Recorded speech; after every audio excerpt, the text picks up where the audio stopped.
Плата за общедомовую электроэнергию, большие счета иногда вызывают много вопросов у граждан. Как сэкономить, знают студенты Айхальского филиала МРТК. В колледже разработали целый проект, который позволит сэкономить миллионы рублей. Оксана Мезенцева разбиралась в эффективности одного из способов экономии электроэнергии.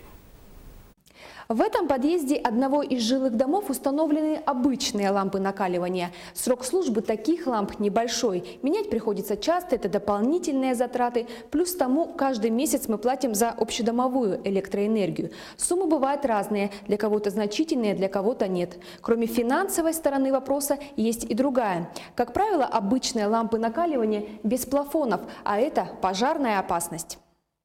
Студент филиала МРТК в Айхале Илья Зинченко уверен, светодиодные лампы – технология будущего. Она обеспечивает экономию электроэнергии. Светодиодные светильники могут быть в антивандальном исполнении. Они безопасны и долговечны.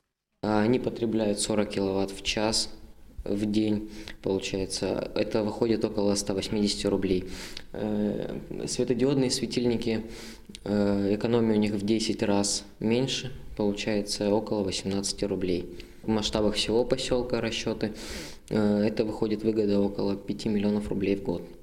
В жилых домах Айхала светодиодные лампы пока редкость, но все же встречаются. В этом подъезде энергосберегающие светодиоды установили неделю назад.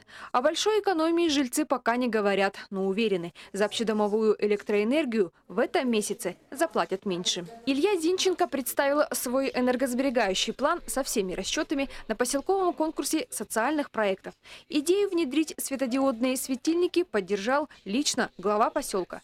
Проект признали лучшим и на научно-практической конференции, которую провел колледж на днях. Для того, чтобы быть хорошим, классным специалистом, нужно уметь анализировать, нужно изучать литературу, нужно уметь перерабатывать множество дополнительных источников и получать дополнительные знания. Каждому из них, будет ли они дальше продолжать образование, либо будут просто хорошими квалифицированными рабочими, навыки исследовательской работы пригодятся в дальнейшем. Вместе с Ильей свои уникальные проекты представили и другие студенты. Юные исследователи изучали молодежные субкультуры, влияние звука на организм человека, какое освещение должно быть в аудитории, чтобы студенты не портили зрение. Возможно, именно эти исследования в скором времени выльются в научные открытия.